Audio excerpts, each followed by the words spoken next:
Un jour, j'ai posté ça sur Instagram. J'ai demandé à mes followers de me dire quelles sont les rumeurs et les choses qu'ils entendent souvent sur les Français et sur la culture française.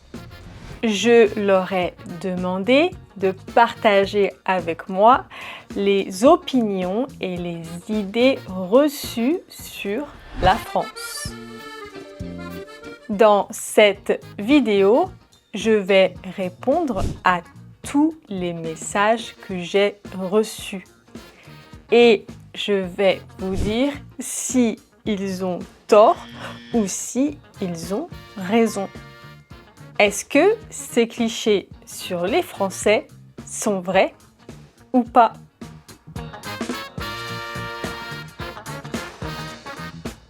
Alors, les Français sont snobs sur la nourriture. Le mot snob, c'est le même en français. On utilise aussi le mot snob. Et quand on dit snob, ça veut dire que c'est quelqu'un qui pense qu'il est supérieur aux autres personnes, quelqu'un qui pense qu'il est mieux que les autres. Donc, dans ce contexte, quand il dit snob sur la nourriture, snob à propos de la nourriture, je pense que c'est parce que les Français sont très bons en cuisine. Il y a la gastronomie française, la France est connue pour ses plats, pour les pâtisseries, etc. Donc, on a une certaine réputation. Et c'est vrai que, personnellement, parce que je suis française et parce que j'ai toujours très bien mangé, je suis assez exigeante sur la nourriture. Mais attention, ça ne veut pas dire que je ne mange pas du fast-food ou des sandwichs. C'est pas de la grande cuisine. Donc, moi, personnellement, je ne dirais pas que les Français sont snobs, mais je dirais que les Français ont certaines attentes. Il y a un minimum qu'on attend en termes de nourriture, en termes de gastronomie. Donc, on a des attentes, on a des exigences, mais je ne dirais pas qu'on est snob. Et ils détestent les Américains qui viennent du Nord. Il y a plusieurs choses quand je pense aux Américains du Nord. Est-ce que c'est l'Amérique du Nord? Est-ce que c'est le nord des États-Unis? Donc, je ne suis pas sûre que j'ai compris la question, mais en tout cas, est-ce que les Français détestent les Américains d'une certaine partie de l'Amérique? Je ne suis pas sûre. Je pense que quand un Français n'aime pas les Américains ou qu'il dit qu'il déteste l'Amérique, ça veut dire qu'il les déteste tous. Dans la culture française, c'est comme ça qu'on voit les États-Unis. Les États-Unis, c'est tout le continent. C'est pour ça d'ailleurs qu'on dit beaucoup les Américains et pas les gens qui viennent des États-Unis. Quand on dit « Ah, l'autre fois, j'ai rencontré un Américain ». Oui, mais en fait, c'est quelqu'un qui vient des États-Unis. On ne pense pas par exemple au Mexique ou à d'autres parties de l'Amérique. Donc, quand quelqu'un déteste les Américains, c'est pas forcément les Américains du Nord. Enfin, je pense. Après, pourquoi? Je suis pas sûre. Cliché suivant. Les Français n'utilisent pas de déo. Les Français n'utilisent pas de déodorant ou d'antitranspirant. Le déodorant, c'est ce qu'on met sous les aisselles pour sentir bon. Alors, non. Les Français utilisent du déodorant, je t'assure. On n'a pas forcément le déodorant dans notre sac ou du parfum dans notre sac. Donc, après une longue journée de travail, ça commence à sentir un peu.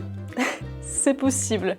Mais personnellement, je connais personne qui ne met pas de déodorant ou de parfum. Tous mes amis portent du déodorant. Ma mère met beaucoup de parfum, mais alors trop.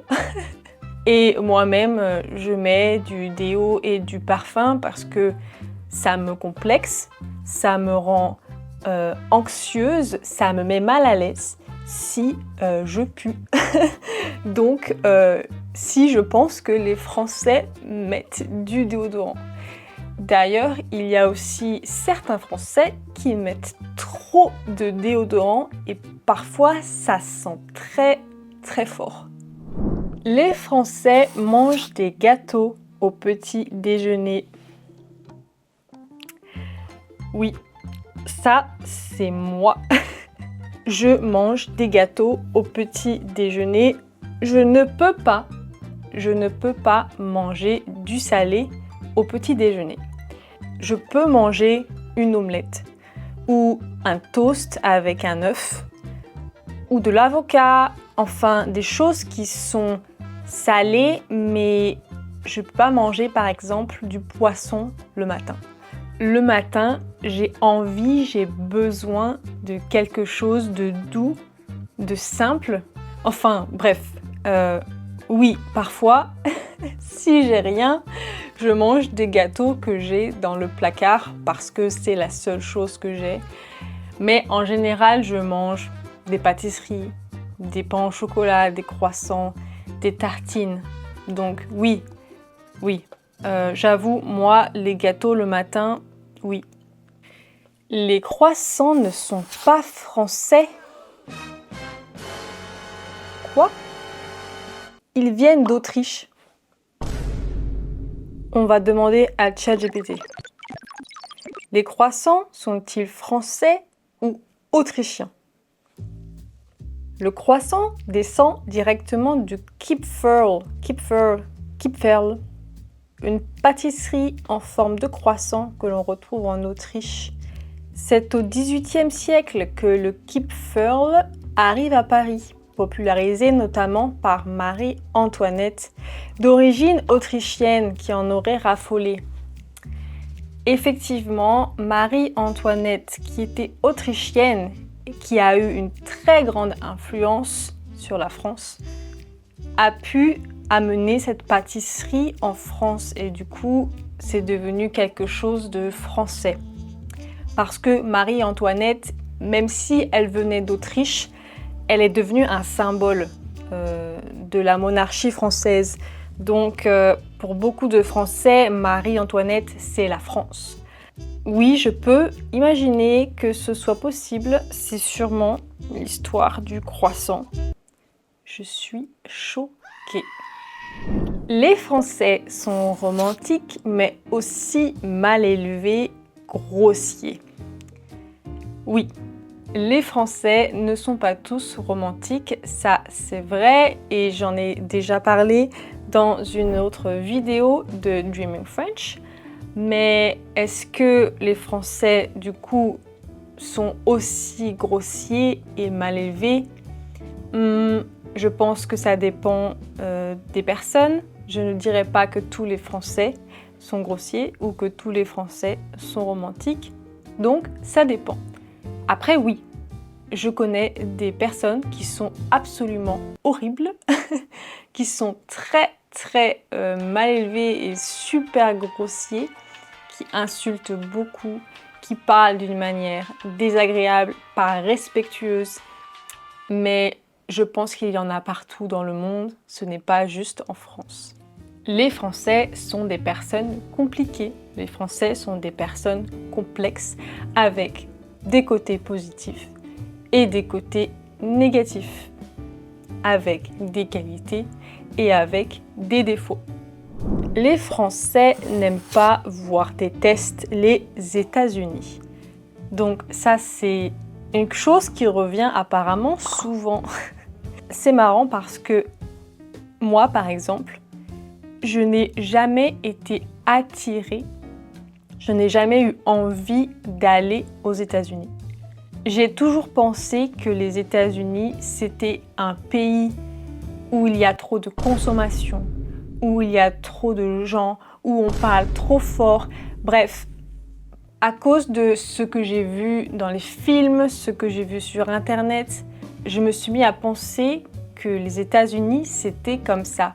C'est le pays du trop, le pays du too much. Comme moi, je suis tout l'inverse. Dans ma vie de tous les jours, je suis assez minimale. Je fais attention à ce que je dis. Je parle pas trop fort. Je n'aime pas déranger les autres. Je n'achète pas beaucoup de choses. Je ne mange pas beaucoup. Dans ma tête, ma personnalité est à l'opposé de ce que je pense des États-Unis. Je n'ai jamais eu envie d'y aller et ça ne m'a jamais intéressée. Est-ce que, pour autant, je déteste les États-Unis? Non.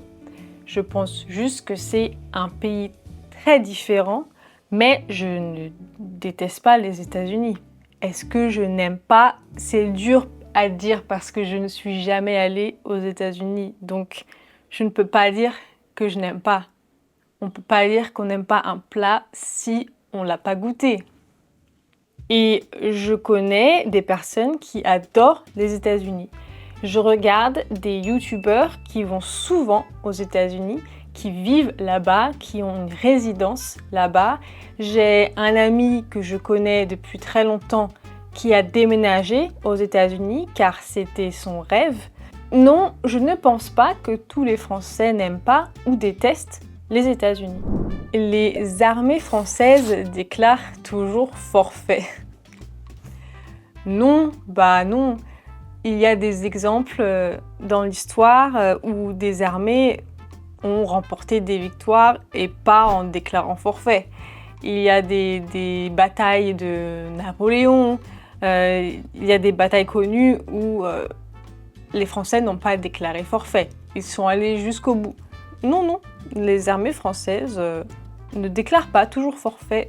Ça dépend. Les Français puent. Voilà. Les Français ne puent pas plus que d'autres personnes. Désolée. Comme je suis quelqu'un qui voyage beaucoup et que j'habite en Thaïlande, j'ai effectivement compris qu'il y avait une différence entre les odeurs des gens qui viennent des pays européens ou des États-Unis et les gens qui vivent en Asie. Et je crois que c'est en rapport avec ce qu'on mange, mais je suis pas sûre. Mais en tout cas, il y a une différence. Et à chaque fois que je rencontre quelqu'un en Thaïlande, je suis vraiment surprise parce que j'ai l'impression qu'ils n'ont pas d'odeur. Je ne sens jamais des odeurs de transpiration ou des odeurs de pieds qui puent. Je ne sens pas d'odeur. Par contre, ça arrive qu'on sente des odeurs qui viennent de la bouche. On peut sentir parfois la mauvaise haleine des gens en Asie et en Europe. Pas qu'en France. Donc, ça peut arriver à tout le monde d'avoir une très mauvaise haleine et de puer de la bouche, vraiment. Je ne pense pas que les Français puent plus que d'autres personnes. Après, est-ce qu'on a des odeurs corporelles? Oui, on a des odeurs. Voilà. C'est peut-être les produits laitiers et les gâteaux, mais on a des odeurs. Les croissants sont des aliments salés? Non, les croissants ne sont pas salés. Les croissants, normalement, c'est sucré. Les croissants, ce sont des pâtisseries, ce sont des gâteaux, et dedans, il y a du sucre. Les femmes françaises ne prennent jamais de douche. Je vais être très honnête parce que j'ai aucun problème avec ça. Avant d'habiter en Asie, je prenais une douche 1 fois ou 2 fois par jour. Ça dépend. Si le matin, je sens que je suis sale, que j'ai transpiré, que je sens que j'ai des odeurs, je vais tout de suite prendre une douche. Si je sors, que je vais travailler, je vais rencontrer des amis, je vais au restaurant, je prends une douche. Mais si je suis chez moi, un dimanche, toute la journée, je me lève, je ne suis pas particulièrement sale parce que je me suis douchée le jour d'avant, je ne vais pas prendre une douche tout de suite le matin. Ça dépend. Mais depuis que je suis en Asie, il fait vraiment très chaud. Le temps est humide, ça colle. Donc, je prends 2 douches par jour, même parfois 3. Je suis pas très fière parce que je pense que c'est important de ne pas trop consommer d'eau, de ne pas gâcher l'eau. Ici, je me douche quand même assez souvent. Aussi parce que la transpiration peut devenir un problème. On peut avoir des problèmes de peau, des irritations, des démangeaisons à cause de la transpiration. Donc c'est très important d'être propre et de se laver régulièrement. Les femmes ont beaucoup de poils. Les hommes et les femmes ont des poils et c'est quelque chose de tout à fait normal et naturel. Je pense qu'en France, on a des femmes qui sont assez libérées, des femmes qui ont confiance en elles, des femmes qui n'ont pas peur d'avoir des poils et de montrer leurs poils. En France, on a la chance d'avoir le droit et d'avoir la liberté de faire ce qu'on veut de nos corps. Donc, je trouve que c'est une très bonne chose si on voit des femmes avec des poils. Après, voilà, il y a d'autres cultures, comme par exemple ici en Thaïlande, où c'est un peu plus compliqué de montrer qu'on a des poils parce que il y a des critères de beauté qui sont plus stricts. Donc moi, je dois faire attention peut-être plus que certaines personnes. Mais je trouve que c'est une très bonne chose qu'une femme laisse ses poils pousser et qu'elle assume. Donc, est-ce que les Françaises ont beaucoup de poils ? Je pense qu'elles n'ont pas plus de poils que d'autres personnes, que d'autres femmes. Mais par contre, on assume. Les hommes ne sont pas courageux. Les hommes sont des poules mouillées, comme on dit en français. Je ne veux pas faire de généralité. J'ai rencontré des hommes qui, c'est vrai, n'étaient pas très courageux. Je pense que les Français en général cherchent à éviter d'avoir des problèmes, ils cherchent à éviter de se compliquer la vie. Je trouve que les Français ont la flemme et ils n'ont pas envie de se prendre la tête. Donc c'est pour ça que dans certaines situations, peut-être on va éviter la confrontation, on va éviter d'être grossier et de dire vraiment ce qu'on pense. La France, c'est Paris. Eh oui, la France, ce n'est pas Paris, mais quand tout le monde pense à la France, il pense tout de suite à Paris. C'est vrai. Les Français trompent et ont souvent plusieurs relations extra-conjugales. Je n'ai jamais eu une relation amoureuse où il s'est passé des choses comme ça. Il y a beaucoup d'histoires à la télé sur cette personne a trompé cette personne, ce politicien a eu une affaire avec cette personne. On en entend beaucoup parler. Je ne pense pas que ce soit quelque chose de culturel. J'en connais qui ont trompé, mais j'en connais aussi dans d'autres pays. Après, c'est vrai que les Français sont peut-être plus ouverts d'esprit. Parfois, il peut y avoir des couples où on accepte la tromperie, où on accepte les relations extra-conjugales.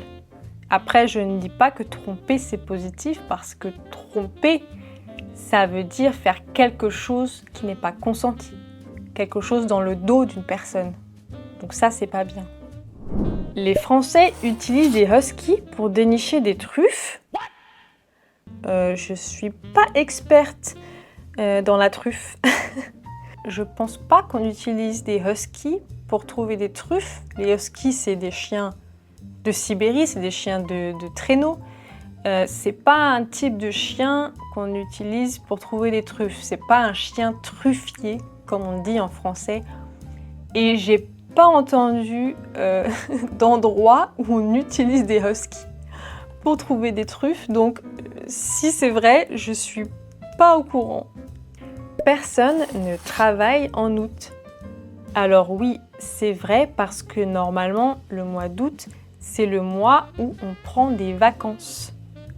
C'est le mois où la plupart des gens prennent des vacances parce que les écoles, les universités sont fermées. Donc les enfants sont en vacances.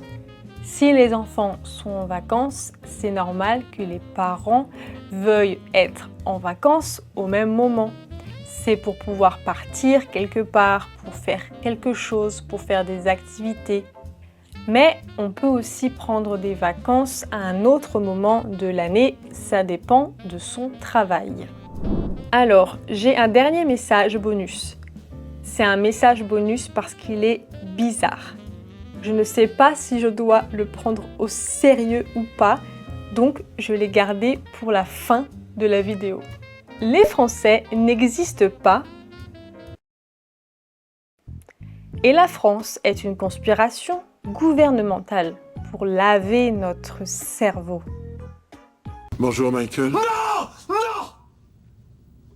Non! Pas ça! Non! Non! Non! Non! Non! Je vais quand même répondre à ce message parce que j'ai du respect pour la personne qui me l'a envoyé.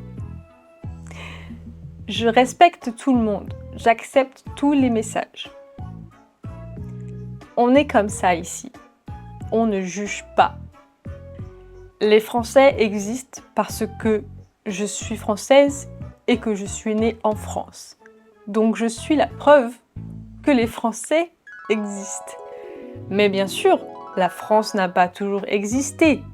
Avant la France, il y avait les Gaulois. Avant la France, il y avait les Romains. Voilà, c'est la fin de cette vidéo. Merci à tous ceux qui ont répondu à ma question. Qu'as-tu pensé de ces messages? Il y avait des réponses plutôt clichés, mais aussi des réponses surprenantes, non? Si tu as d'autres questions sur la France et les Français, tu peux les mettre en commentaire. J'y répondrai peut-être dans une prochaine vidéo. Merci d'avoir regardé cette vidéo et à bientôt sur Dreaming French. Tu veux continuer à regarder du contenu en français que tu peux vraiment comprendre? Alors, va faire un tour sur Dreaming French. Sur le site, tu trouveras des centaines d'heures de vidéos en français pour tous les niveaux et sur plein de sujets différents, avec en bonus des séries exclusives pour les abonnés premium. Tu ne peux pas manquer la série de Chloé, icône française célèbre, où elle te dévoile l'histoire fascinante de personnalités iconiques de la France. Tu vas adorer la série d'Audrey qui part à l'aventure pour donner vie à des photographies inspirées des plus célèbres photographes au monde. Et ce n'est pas tout. Tu trouveras d'autres séries, d'autres vidéos avec des créateurs venus de différents pays francophones pour découvrir des accents et des cultures variées. Sur Dreaming French, le site compte automatiquement tes heures d'écoute pour que tu puisses suivre tes progrès jour après jour. Le lien est juste en dessous, dans la description. Viens découvrir tout le contenu premium qu'on a préparé pour toi.